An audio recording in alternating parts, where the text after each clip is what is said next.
There is one exercise in particular that has really helped me, more than any other exercise I've ever really tried in my life, overcome bad habits and procrastination. And in this video, I want to share with you what that exercise is so that hopefully you can give it a go for yourself and really you can get a feel for what I'm talking about, because it really is transformative. But what does this exercise really change? Well, let me just give you a bit of background. So I used to struggle with bad habits, like really bad habits. I used to vape all the time, I used to smoke weed, I used to drink more than I should, really. I used to struggle with binge eating. I really struggled with my weight for a bit, fluctuations, that kind of thing. Basically, I overcame all that with this exercise I'm going to show you. Okay, so if you right now are struggling with bad habits, procrastination, you're kind of stuck in life in some way, then this exercise gets to the heart, gets to the root of why emotionally you are stuck. Let me explain to you what this exercise is. This exercise brings in an approach to self-development that's called shadow work. Now, shadow work in a nutshell is, let's say your mind is a house. And in this house, there are some rooms that are dark, the door's closed, and there's a padlock on the door. Okay?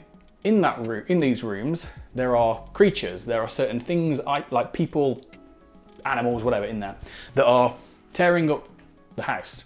They're tearing up the piping, they're cutting off the electricity, they're causing a mess in there. Now, you are in other parts of the house already. You're in the light parts of the house, the parts that are open. And you're going in between the rooms and stuff and you're wondering, hang on a minute, why is it that the water's not working? Why does the electricity keep getting cut off? Why does the house smell weird? I don't know why that is. The reason for that lies in the rooms that you've not yet opened, okay? So let's apply this to you. If you keep struggling with a habit and you can't apply it, and you keep going back to bad habits, it's because there's something in one of these rooms in your house, in the psyche, in the house of your mind, that you have not tapped into yet, okay? Some fear, some insecurity, some past trauma that you've not got in contact with yet. Okay, so the question then remains, what do you do to get in contact and to bring that stuff, to crack the padlocks, to open the combinations, and to open the doors, and to find out what's in there so that you can deal with the problem, okay? Shadow work is how you do it, okay? The shadow is the things in the rooms. Shadow work is the process by which you bring that stuff out of the darkness and into the light and deal with it. So the exercise I'm going to tell you about right now is called the shadow script exercise. So here's how you do it. Sit down, get a piece of paper, get a pen. And what you are going to do is you are going to have a dialogue between you and a part of you that you are struggling with. Okay, what that means is, let's say for example, I have a part of me that doesn't want to upload YouTube videos. For some reason, I always seem to forget, or I procrastinate on this, or I always do a pretty shitty job, or whatever, right? Let's just say that's the case. I would sit there with a piece of paper, I would give that part a name, James, or whatever the name is, right? But I would say, hey James, how's it going? And I would just be quiet and I'd let that part speak. And I'd write it out like it was a script in a movie, okay? So then I'd put James underneath, and then I'd let him speak. And you would basically talk back and forth between you and the part of you that you are struggling with. But it's not enough just to have a conversation, okay? Because there's a few things you need to consider. The first stage of this conversation needs to be investigation, okay? So what you're doing is establishing contact with that part of you, okay? You're just chatting, you're just investigating. With curiosity, you're trying to find out what that part of you is struggling with. And you might ask very pointed questions. You might say, hey, I'm trying to upload more YouTube videos, or I'm trying to quit smoking or whatever, and I'm noticing that you're struggling with that. Can you tell me about this? And that part of you, the fucking weird, mystical, bizarre thing is that part of you starts telling you what's really going on. And that part of you might really not want to do the thing that you're telling it to do, okay? So the first stage is you get curious. The second stage is you want to be accepting of that part, okay?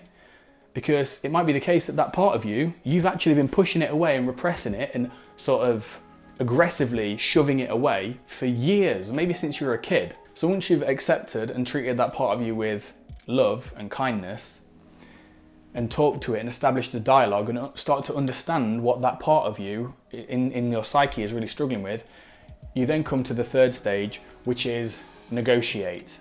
Okay, here's where the rubber hits the road. You speak to that part of you and you say, look, I'm trying to make things better for all of us, both me and you.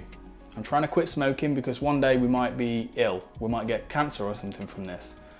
Or I'm trying to upload more YouTube videos so that I can build a business. Or I'm trying to lose some weight. I need your help. Can you help me with that? And then you let that part of you speak to you and say, okay, maybe it says, okay, yeah, I can help you with that. And you give it specific requests. Like you might say, when I'm trying to lose weight, I want to walk 10,000 steps a day. Would you mind helping me with that?